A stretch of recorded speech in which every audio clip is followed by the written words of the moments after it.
성경 사도행전 5장 27절에서 32절 말씀을 가지고 순종의 아이콘 이와 같은 제목으로 잠시 은혜를 받도록 하겠습니다.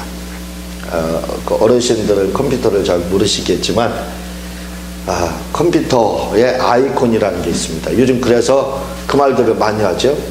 누구는 무슨 아이콘, 사랑의 아이콘, 또는 봉사의 아이콘, 섬김의 아이콘, 이렇게 이제 이야기를 합니다.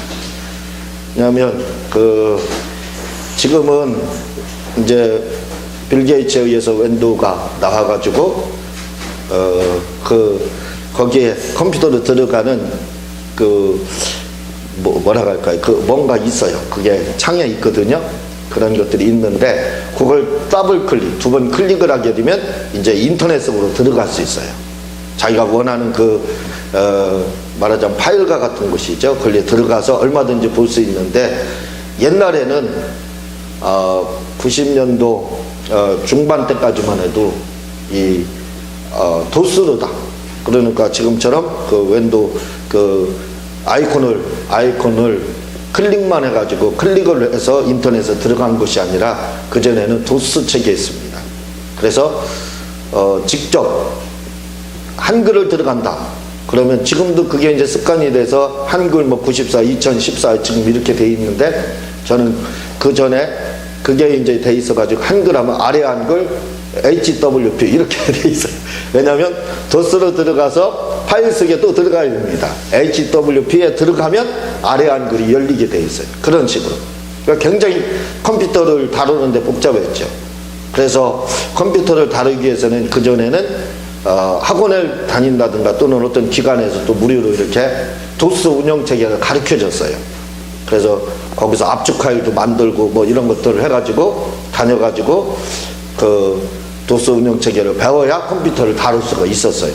근데 빌 게이츠라는 사람이 나와가지고 윈도우를 개발을 하는 바람에 지금은 굉장히 쉬워졌죠. 그냥 아무거나 전혀 컴퓨터 다루지 못하는 사람도 요 손가락만 2번만 마우스에다가 클릭만 해주면 자기가 원하는 것을 어디든지 여행을 할 수가 있습니다. 들어갈 수가 있어요. 그래서 예전에는 앉아서 천리 보는 게 쉽지가 않았어요. 그렇지만 지금은 앉아가지고 천리를 보는 그건 천리는 아무것도 아닙니다. 왜냐하면 이만리도 볼 수가 있어요. 이만리도.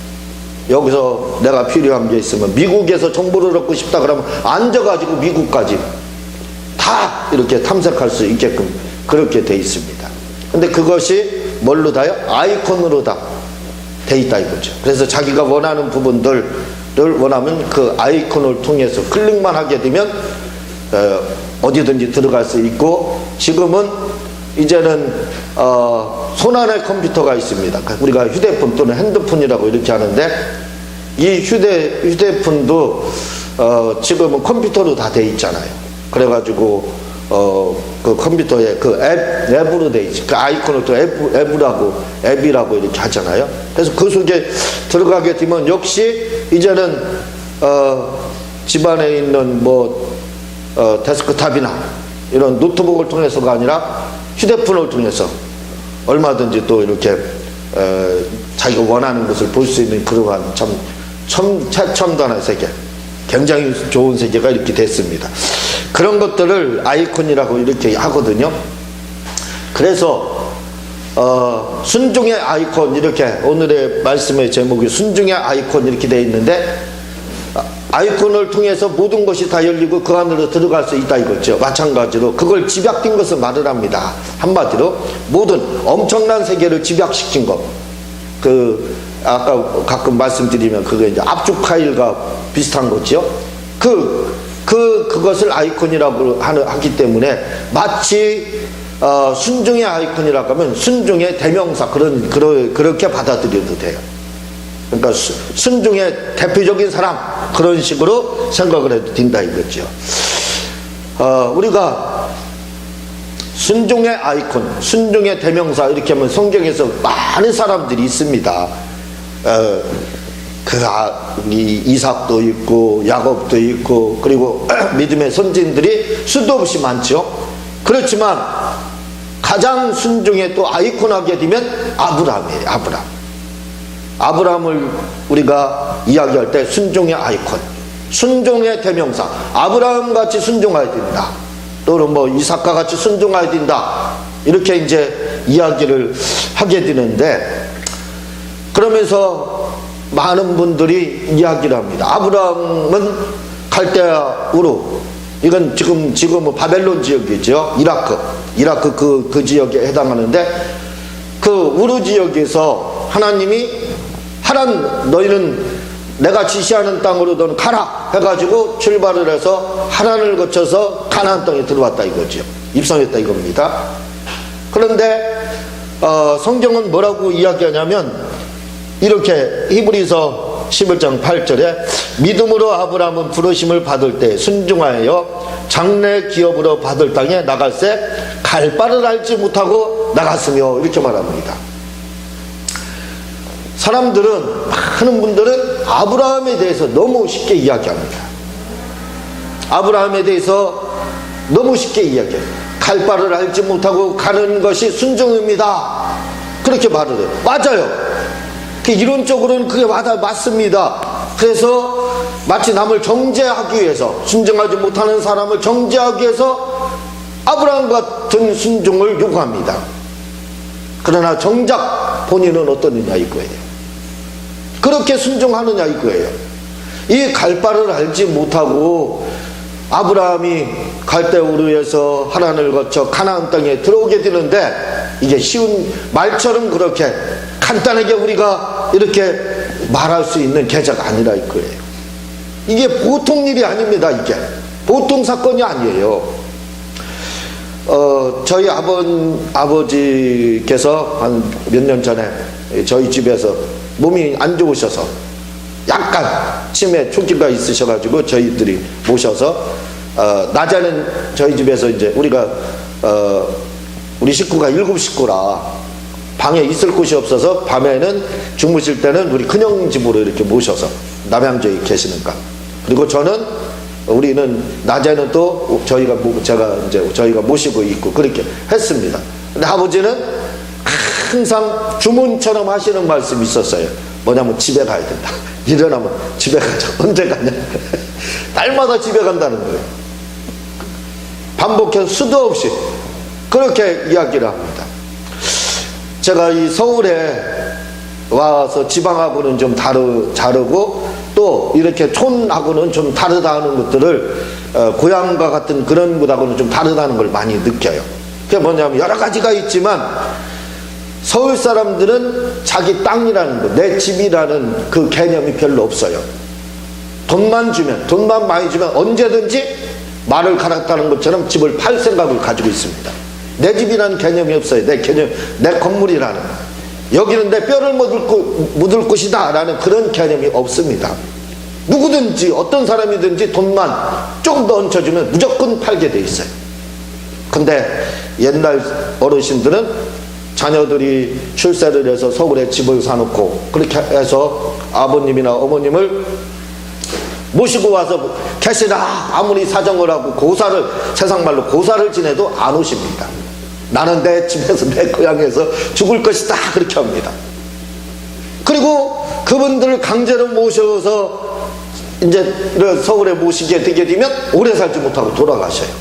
향수병에 걸려가지고. 봐봐요. 그렇게 시골에 있던 분이 대도시로 오셔서 사신다는, 다시 오는 거, 자식 집에 오는 거 쉬운 문제가 아닙니다.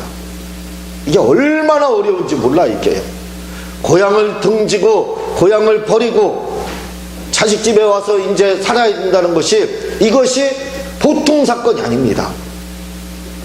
그것은 연구지가 있어요. 서울이라는 곳에 자식이 출세해서 집도 있습니다. 편안하게 모셔준다는 거예요. 그런데도 못 와요. 이게 얼마나 어려운 일인지 모릅니다. 그런 차원에서 생각해보자 이거지. 아브라함이 갈대우르에서 잘 있던 곳입니다. 대대로 그의 조상들이 물려준 땅이에요. 그것을 버리고 하나님이 어느 날 나타나셔서 너는 이곳을 떠나 내가 지시하는 땅으로 가라 이렇게 해서 가다가 하란에 멈추고 가나안 땅으로 입성을 하게 됩니다. 자식이 출세를 해서 시골에 계신 부모님이 연구가 있어서 오는데도 거의 오기가 싫어한다 이거죠. 망설인다 이겁니다. 힘들어한다 이거예요. 그런데 연구도 없이 아무것도 알지 못하는 것, 전혀 낯선 곳, 한 번도 가보지 않은 세계 움직인다는 게 그렇게 간단할까요? 그렇게 쉬운 문제냐 이거예요. 결코 쉬운 문제가 아닙니다. 근데 우리는 너무 쉽게 이야기를 해요. 너무 쉽게 순종해라 아브라함처럼 자기는 못하면서. 자기는 갈 바를 알지 못하는 곳 가봤습니까? 근데 우리는 너무 쉽게 이야기를 해요.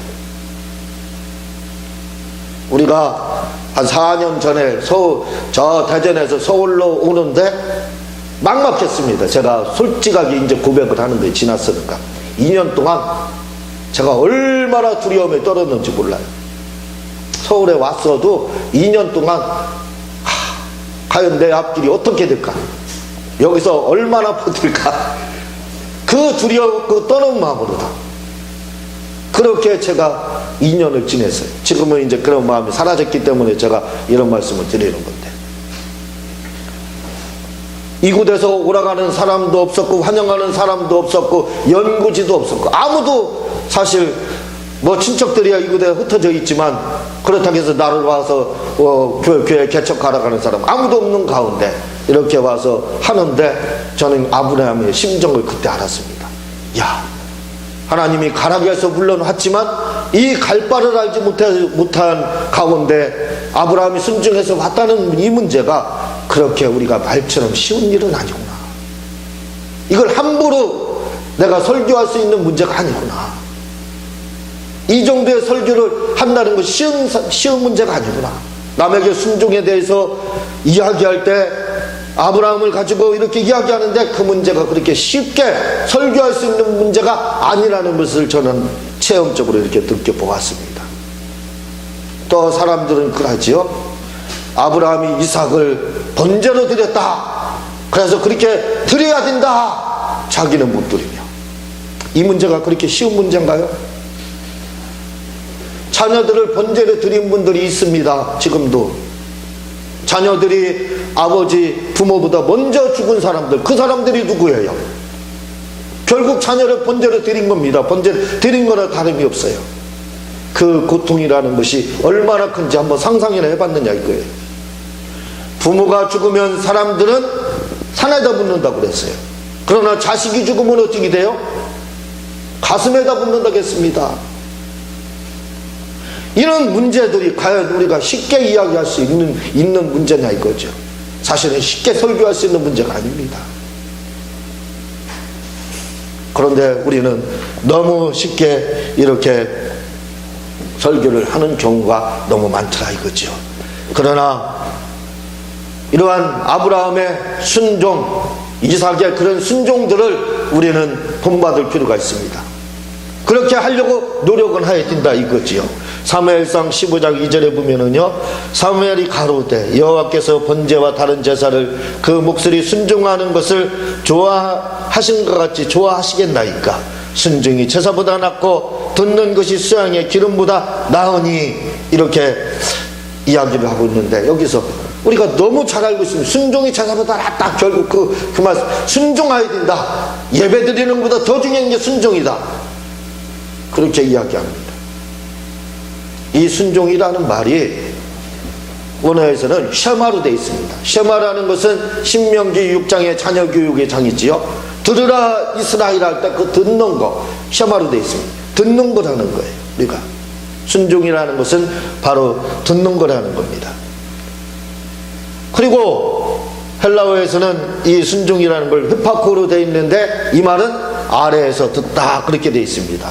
다시 말하면 윗사람이 말하는 것을 듣는 거, 그게 순종이다, 이렇게 되어 있습니다.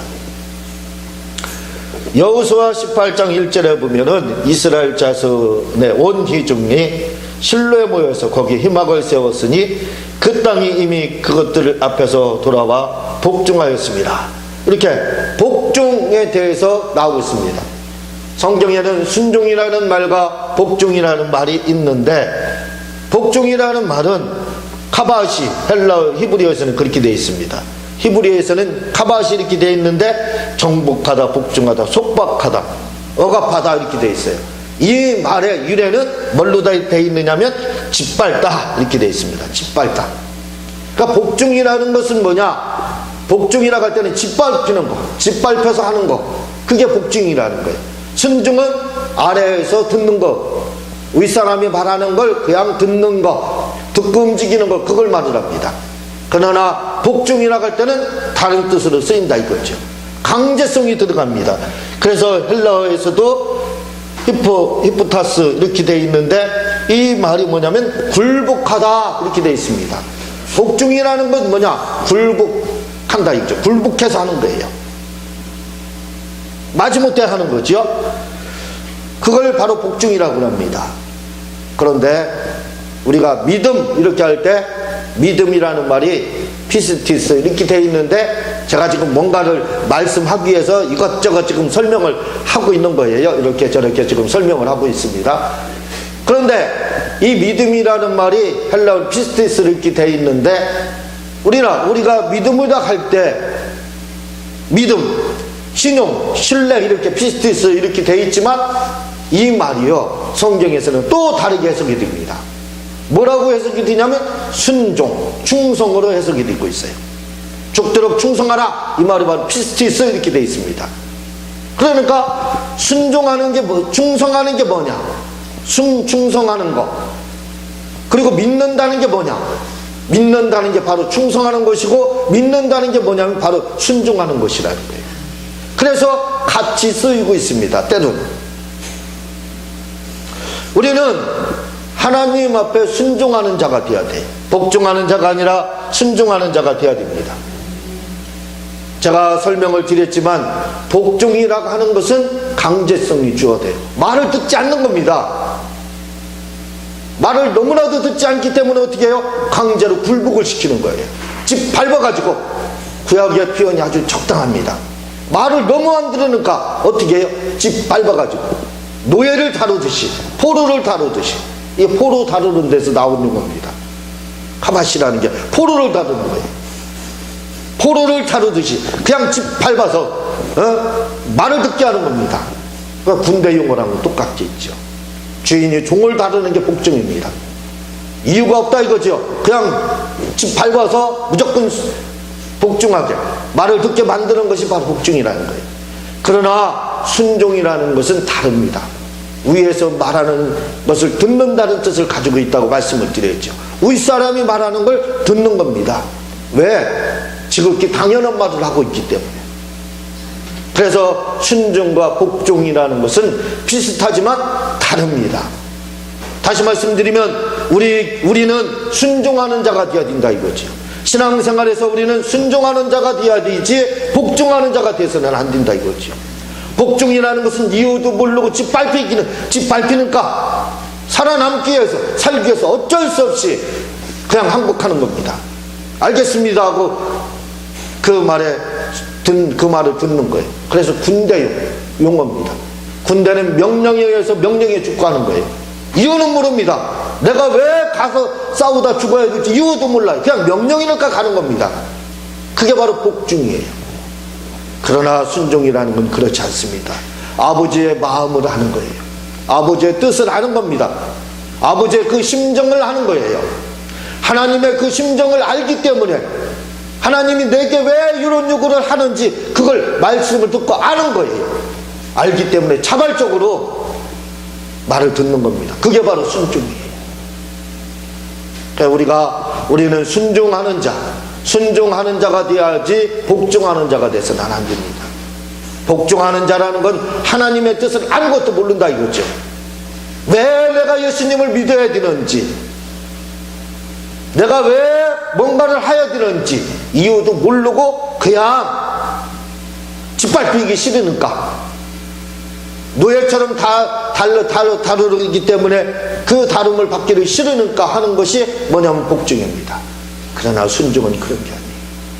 이것은 순종은 성령을 받은 자만이 할 수 있는 겁니다. 그래서요, 오늘 34절을 한번 32절을 한번 읽어봐 주시기 바랍니다. 시작. 우리는 이 일에 증인이요 하나님이 자기의 스스로 만든 사람들에게 주신 성령으로 네, 성령도 바로 순종하는 자에게 임한다 이렇게 하고 있습니다.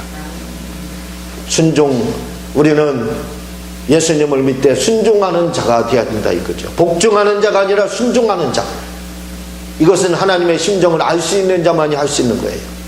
예수님을 만난 자만이 할 수 있고 성령을 받은 자만이 할 수 있는 게 순종이라 이거죠. 엄연히 말해서 우리는 복종하는 것도 좋지만 그러나 순종하는 자가 되어야 되는 겁니다. 유대인들은요, 무슨 말을 하냐면 하나님의 율법을 잘 지키기 위해서 좀 그런 마음이 좀 필요하지 않을까 하는 생각이 들어가는데, 뭐라고 이야기하냐면 유대인들은 자식을 잡아 먹더라도 율법은 지켜야 된다 이렇게 이야기를 하고 있습니다. 그 정도로 순종했다는 겁니다. 우리가 하나님 앞에 순종하는 유대인들과 같이 그런 우리 모두가 되면 좋지 않을까 하는 생각이 듭니다. 유대인들은요, 하나님의 말씀에 그대로 순종하기 위해서 얼마나 애를 썼는지 몰라요. 자식을 잡아먹으면서까지도 순종한다고 그랬죠. 그런 부분들이요, 유대인들의 그 책에 나타나고 있습니다. 요세푸스의 책을 보게 되면 이 사람이 이스라엘의 말하자면 장군 정도 됐던 사람이에요. 군대 장군 정도 된 사람인데 로마와 전쟁에서 70년도에 그 사람이 그만 포위로 당해서 죽게 되잖아요. 잡히게 되잖아요. 그랬을 때 그렇게 말합니다. 저 이방인들에게 수치를 당하면서 개죽음을 당하느니 우리 자살하자. 근데 자살하려고 하다 보니까 제6계명이 걸리는 겁니다. 제6계명이 뭐냐면 살인하지 말라 그 말이에요.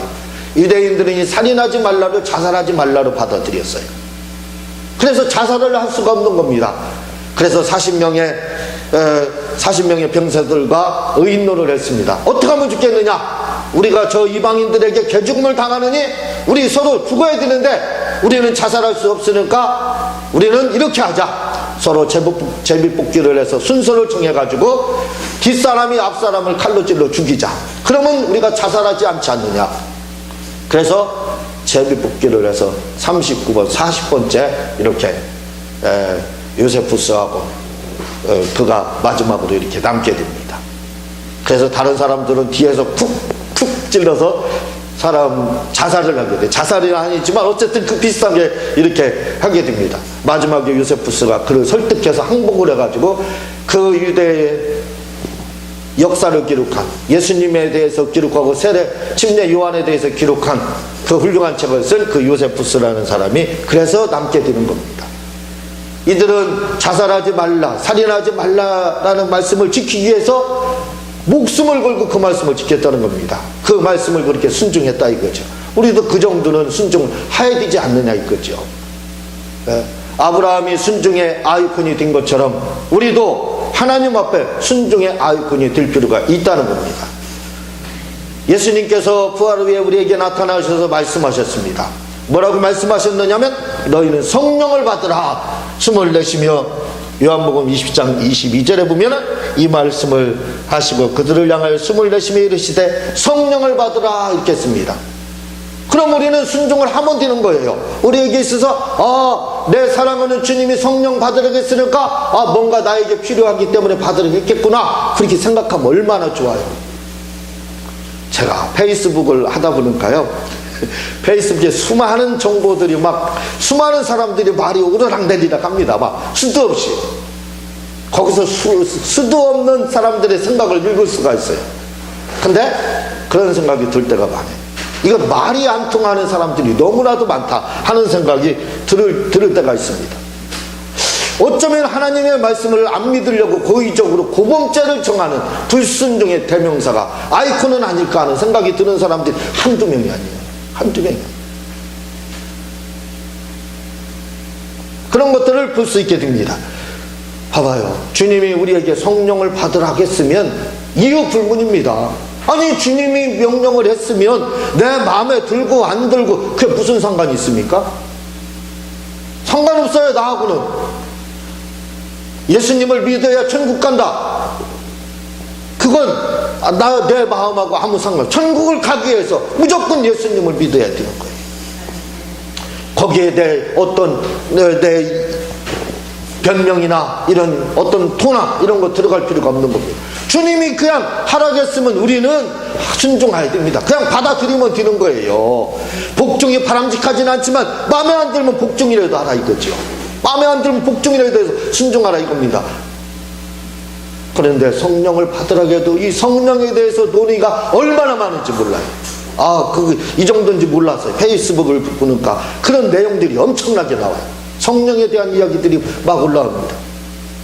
자기들의 신학적 견해를 막 올려요. 뭐라고요?